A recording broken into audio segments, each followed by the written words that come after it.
Hola, en este video voy a ilustrar una técnica específica, pero que se puede ocupar para muchas situaciones.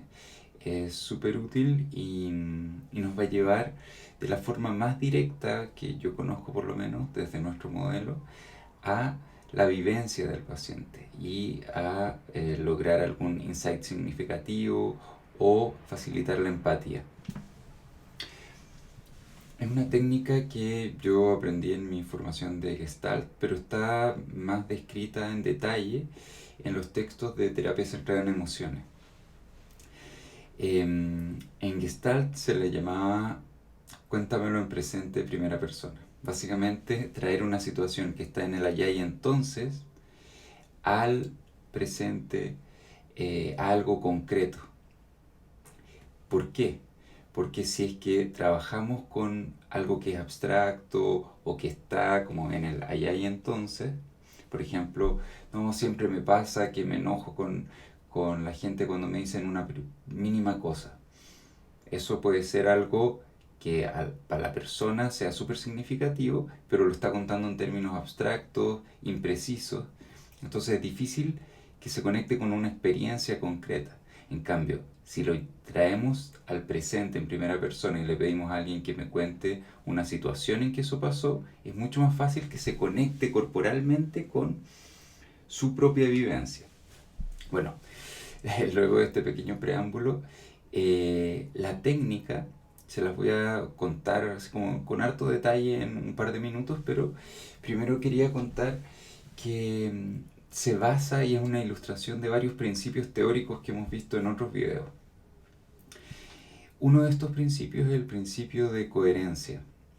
Este principio dice que toda conducta, toda reacción, todo síntoma, aunque parezca irracional, absurdo, inexplicable, es coherente con, con las vivencias de la persona de forma implícita muchas veces en el momento en que aparece esa conducta o reacción.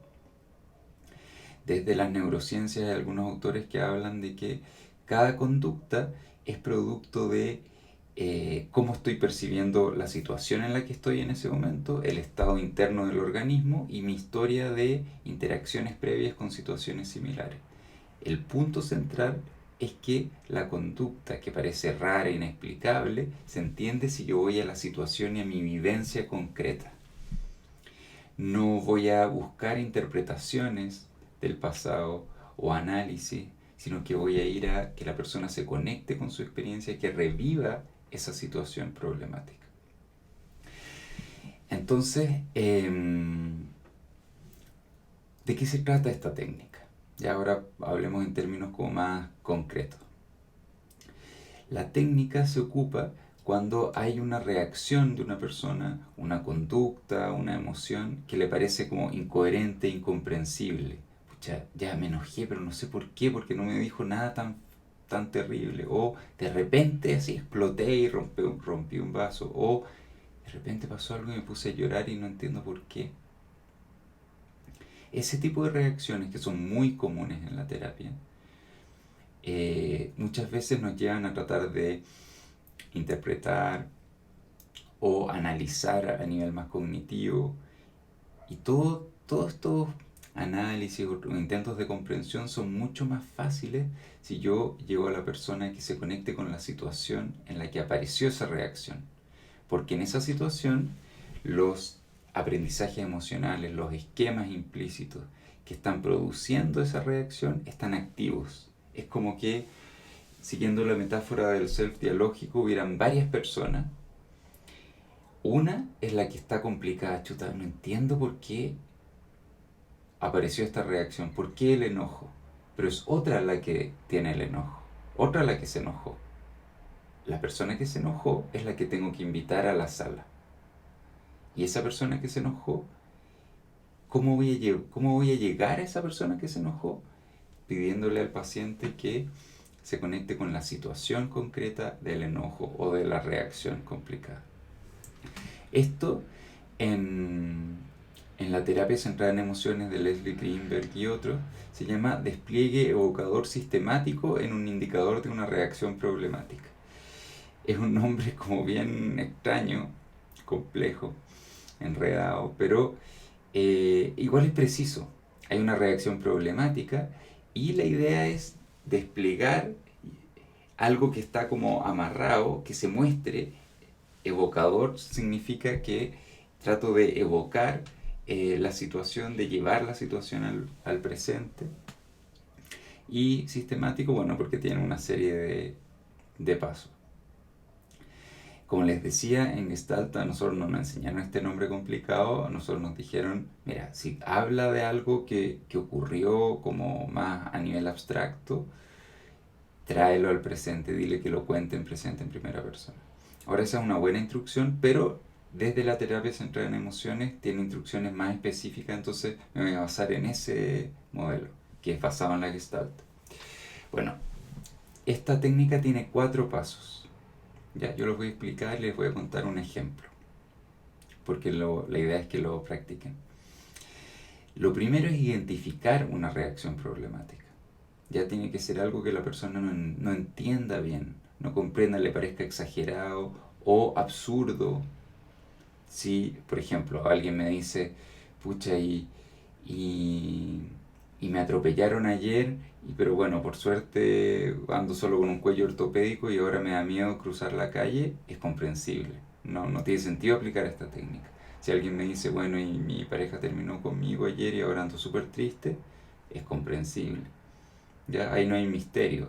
Esta técnica se ocupa cuando hay una reacción como inexplicable, problemática, exagerada. Entonces hay un misterio de qué le pasa a la persona, cómo lo está vivenciando, cómo lo está significando, cómo lo está experimentando de forma implícita, que le hace tener esa reacción y la persona no se da cuenta por qué.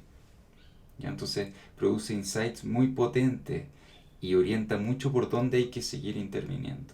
Entonces una técnica muy buena para explorar, para descubrir, como en la etapa diagnóstica y bueno, en cualquier etapa de la terapia, pero especialmente al inicio.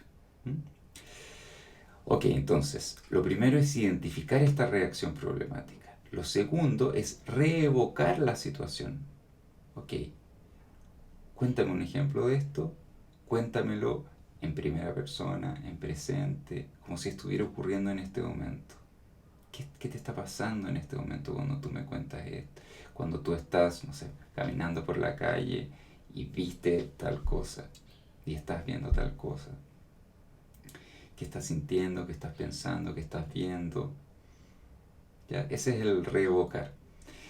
El tercer paso, que es el más complejo, es explorar los significados idiosincráticos, entre comillas. ¿Qué le pasa a la persona? ¿Cómo está vivenciando, experimentando, significando esta situación?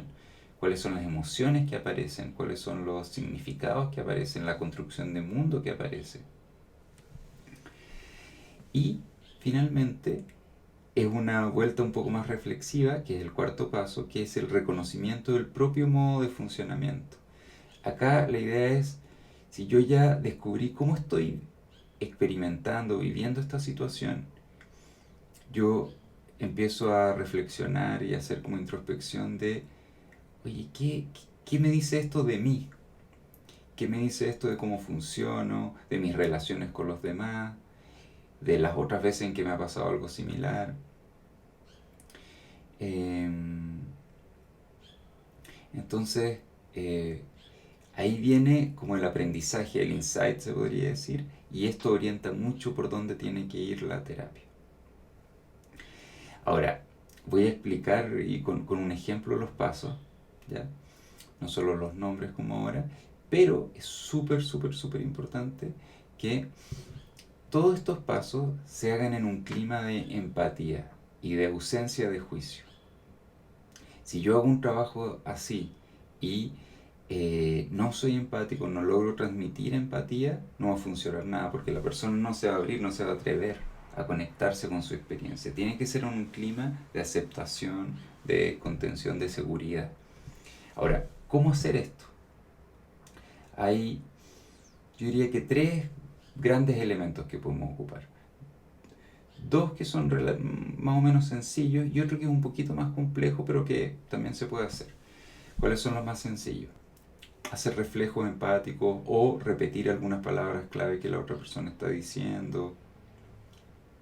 Entonces me sentía cansado, estaba bastante cansado, y algo me molestó. ¿Qué te molestó? Como tomar las palabras y ya sea repetirlas o profundizar un poquito, o de repente hacer una especie de reflejo, mini interpretación, pero mostrar que uno está siguiendo, está acompañando lo que el otro dice, ¿ya? Reflejo empático. Lo otro, abstenerse de juicio de valor. Esto es clave. Nunca juzgar, porque así el otro se va a cerrar. Si yo le digo como eh, lo reto o le digo lo que tiene que hacer o, o tengo algún lenguaje como que el otro fuera, como que lo que le pasó es por un problema o una falla de la otra persona, esto no va a funcionar. Y lo otro, el otro punto que es un poquito más complejo, es el tratar de captar cuáles son las emociones que van apareciendo. No solo las emociones como más defensivas, que desde el modelo de la terapia centrada en las emociones son las emociones secundarias, sino que las emociones más primarias. ¿Qué le está pasando realmente a esta persona a medida que me cuenta esto y en esta situación? ¿Ya? Entonces, estos son elementos que se suman, que son más relacionales y que se suman a la técnica. Reflejos empáticos o empatía básica, ausencia de juicio y poder leer las emociones que van surgiendo, especialmente las emociones primarias o emociones más profundas, como lo que realmente le está pasando a la otra persona con una situación. ¿Ya? Entonces ahora voy a contar un ejemplo sacado de un libro, eh, para ilustrar la técnica. ¿Ok? Lo voy a ir leyendo y lo voy a ir comentando. Entonces, hay un paciente, un hombre, que le cuenta al terapeuta que llegó a su casa durante la semana y encontró a su esposa sentada en el escritorio frente al computador. Ella no se dio cuenta o no le prestó mucha atención y esto lo llevó a él a sentirse como bajoneado. No hubo ninguna reacción tan terrible ni ningún gran conflicto, pero se sintió bajoneado y como que no entiende bien por qué. Ante una situación así, el terapeuta, me voy a poner a mí como ejemplo, yo diría, detente ahí un segundo. ¿Cómo es eso de sentirte bajoneado? ¿Qué te pasó en ese momento? El paciente podría decir, pucha, no sé por qué ella no me dijo nada, no estaba haciendo nada, como que la vi, como que me embargó como una tristeza, como una desesperanza. Entonces ahí podemos identificar una situación donde hay una reacción profunda de dolor ante un estímulo que parece como insignificante visto de afuera y que para el paciente también es como incomprensible. ¿Ok? Entonces, ¿qué hago ahí? Ahí parte como el procedimiento. Yo le puedo pedir a mi paciente que imagine que está viviendo de nuevo esta situación, que la que vayamos, que me guíe en cómo llegó a este momento, qué le pasó, qué vio, qué sintió. Entonces, por ejemplo, le puedo decir, ¿sabes qué? Parece bien interesante esta situación. Podemos ocuparla como un ejemplo para trabajar, para ver qué es lo que te está pasando ahí, que te bajoneó tanto ver a tu esposa nomás sentada frente al computador. Entonces lo que te voy a pedir es que volvamos a esa situación, que vuelvas en tu mente, con los ojos abiertos o con los ojos cerrados, como te sea más cómodo, que vuelvas en tu mente a ese día, un martes tú dijiste, que eran las 7:30 de la tarde, tú venías llegando a tu casa y todavía no entras a tu casa. Y trata de ubicarte en ese martes a las 7:30. Recuerda qué es lo que estabas haciendo antes, qué te está pasando en ese momento, qué estás, qué estás viendo, dónde estás, me puedes contar. Ahí ayudo a que la persona se conecte un poco. Estoy en el paso 2 de reevocar la situación. Es como una pequeña imaginería esto. Entonces la persona está ahí, tal vez visualizando, con los ojos cerrados quizás, y dice, bueno, yo estoy cansado, voy caminando, después de haberme bajado del metro, y, y bueno, y llego y la veo. Y ahí yo, como terapeuta, digo, espera un segundo, ¿qué te está pasando al caminar? ¿Qué estás sintiendo? ¿Cómo ha sido tu día? Cuéntame un poco más. Yo necesito entender bien la vivencia, no solo los hechos objetivos. Necesito entender la vivencia subjetiva. Entonces, eh,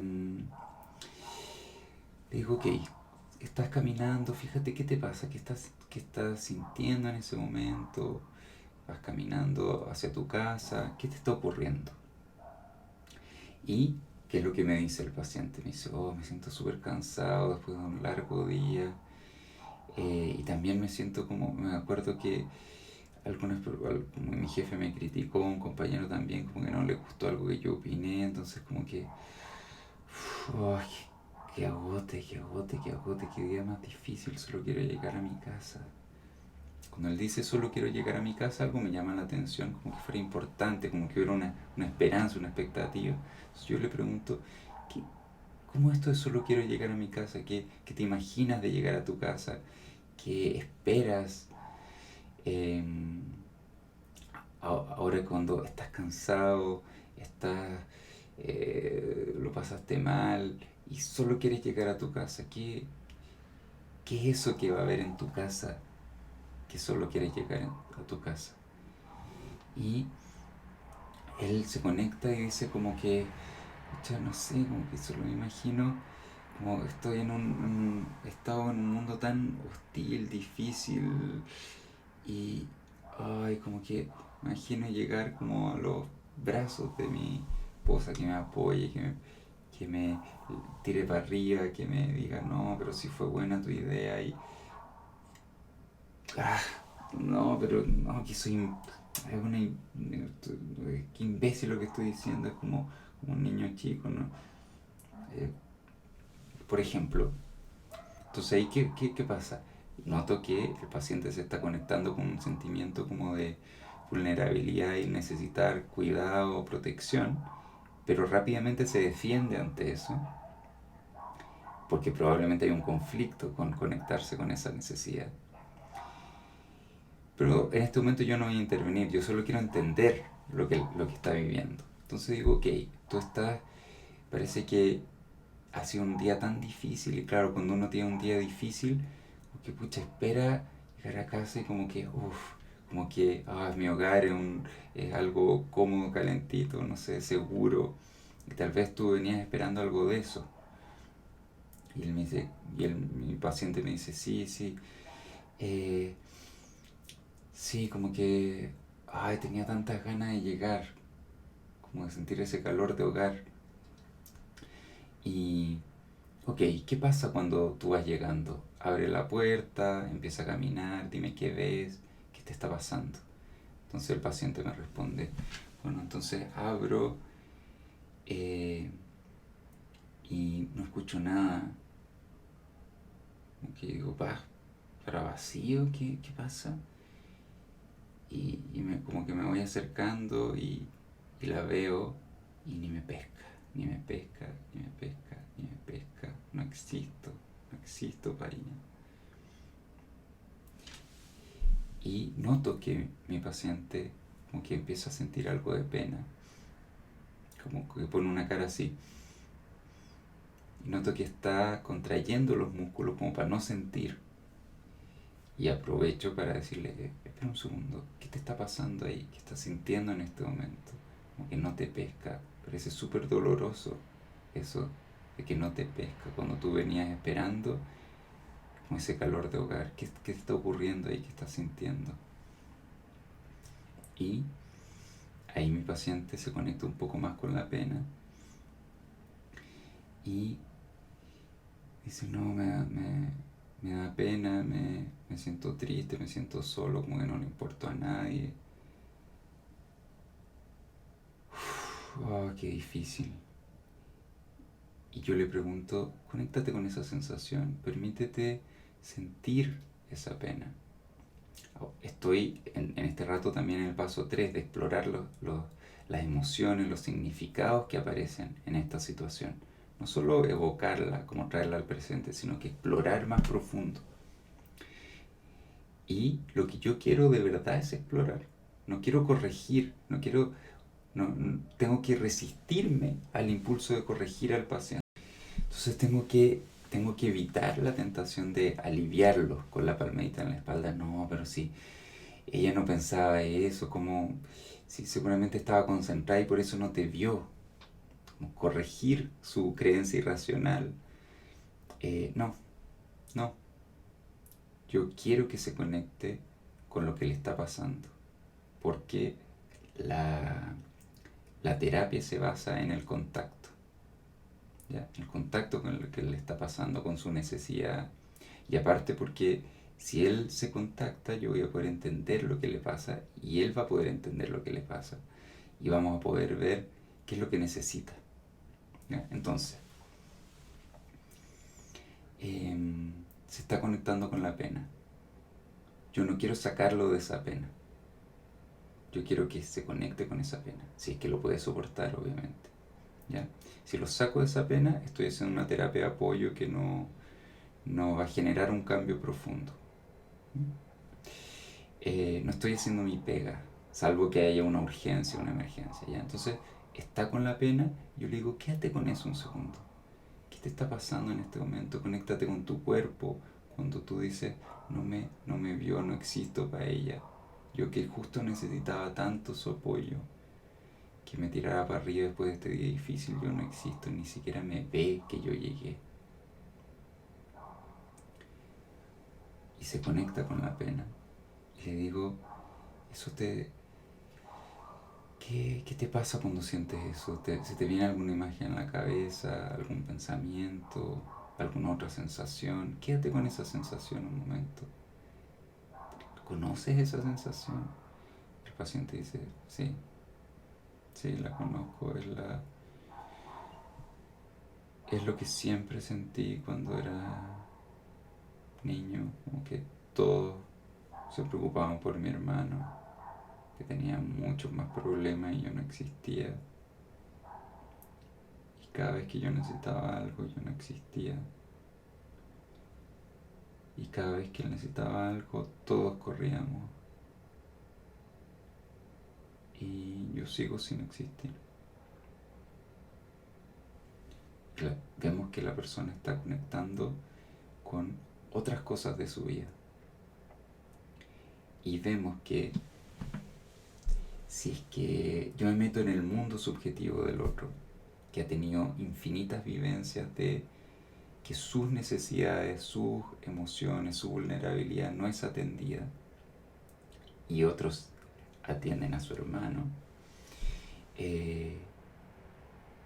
desarrolla una capacidad súper sensible para percibir esas situaciones, porque es una herida abierta. Es una herida abierta. Es como que cuando yo, por ejemplo, tengo una cicatriz de una vacuna que se me infectó cuando era chico, pero esa cicatriz está cerrada, está sana, entre comillas, hace como, no sé, 30 años. Me toco ahí, no me pasa nada. Pero el primer año, cuando estaba abierto, no podría haber tenido esta ropa porque tendría que haber tenido como un globito protector ahí, porque si yo me hacía así me dolía muchísimo. Eso pasa con los pacientes. Cuando tienen una herida abierta, un pequeño estímulo va a abrir todo ese mundo de sufrimiento. Y la persona va a estar hiperalerta de situaciones en que esto se repite porque va a tratar de evitarlo a toda costa. Porque no va a tener la experiencia de, bueno, pucha, cuando yo estoy mal y necesito apoyo, me apoyan y me alivio. Sino que va a tener la experiencia de, cuando yo estoy mal y necesito apoyo, nadie me pesca. Entonces me hundo más. Entonces no puedo estar mal y necesitar apoyo. Es terrible. Alerta, alerta, peligro. Todo mi sistema tratando de prevenir esta situación. Entonces se abre de nuevo esa herida. Entonces, ¿qué es lo que entendemos? Que es el paso 4, que ahí ya vamos cerrando el ejercicio y le preguntamos al paciente: ¿de qué te das cuenta? ¿Qué te pasa con esto? ¿Cómo conectamos esto con estas otras vivencias que hemos conversado en las sesiones? Y yo le puedo decir también. Parece que si es que primero intentamos que el paciente se dé cuenta solo, y si no, lo podemos dialogar. Y yo puedo aportar también desde mí, como en mi rol de terapeuta. Parece como que muchas veces te has enfrentado a esto de eh, sentirte no visto, como que tú necesitas también apoyo como cualquier ser humano y como que no están ahí para ti. Entonces, no es como que tu esposa estaba viendo el computador, es que de nuevo te pasó lo mismo que te ha generado tanto sufrimiento desde que eras niño. Entonces, no es una situación neutra para ti, conociendo tu historia. ¿Te hace sentido esto que te estoy diciendo? Y el paciente, que es un súper buen paciente, dice: sí, me hace sentido. Porque logra conectar estas experiencias. Y ese es el paso 4, reconocimiento del propio modo de funcionamiento. Entonces, ¿qué ocurre? Que el paciente empatiza consigo, muy probablemente después, tal vez incluso como que cambie un poco la dinámica a partir de esta situación con su esposa. Tal vez ya no le reclame tanto, sino que entienda que tiene que ver con sus heridas, y estamos súper orientados con la terapia. Pucha, acá hay una herida abierta que tenemos que sanar, porque es, van a seguir ocurriendo situaciones en que él se sienta como no visto, en que se abra de nuevo esta herida. Ok, entonces esta es la técnica, ¿ya? En resumen, primero, identificar esta reacción problemática, una conducta, una emoción que no se comprende o sea exagerada para la persona. Evocar la situación, cuéntame en presente, primera persona. Tercero, explorar estos significados idiosincráticos. ¿Cómo lo vive? ¿Qué significa esto para la persona? ¿Qué emociones surgen? ¿Qué es lo que parece como más relevante, como la figura en términos gestálticos? Y finalmente, cuando ya se termina el trabajo, el volver como atrás un poquito y reflexionar acerca del propio modo de funcionamiento del paciente. Entonces acá podemos relacionar esto con cosas de la historia, con cosas que hemos visto en otras sesiones, o con de qué se da cuenta respecto de sí mismo o sí misma. Esa es la técnica. Y recuerden estos otros elementos relacionales que tienen que ir de la mano. Reflejo empático, atender a las emociones que van surgiendo, abstenerse de juicio de valor, y esto otro que agregué también en el relato, en el ejemplo, apuntar al contacto, a la exploración, no a aliviar o al aliviar el sufrimiento o sacarlo de ese estado difícil, salvo que sea una urgencia, una emergencia, una crisis que la persona no lo pueda tolerar. ¿Ya? Porque si lo sacamos, no hay un trabajo profundo. Y para sanar la herida, tiene que estar ahí, abierta, en contacto, para que se pueda cicatrizar y que se pueda sanar. Creo que se los dije en otro video. Nosotros lo que tenemos que hacer, bueno, una metáfora obviamente, es como tener la herida ahí y echar el ungüento cicatrizante en la herida. Pero tiene que estar la herida ahí para recibir el ungüento. Si yo tengo una mano mala con una herida, pero no quiero que al paciente le duela, ni que muestre su mano mala, ni que pase vergüenza, entonces le echo el ungüento en la mano buena, no va a pasar nada. Así que, bueno, ese era el video de hoy. Me salió de nuevo un poco más largo de lo que pensaba, pero espero que haya sido útil.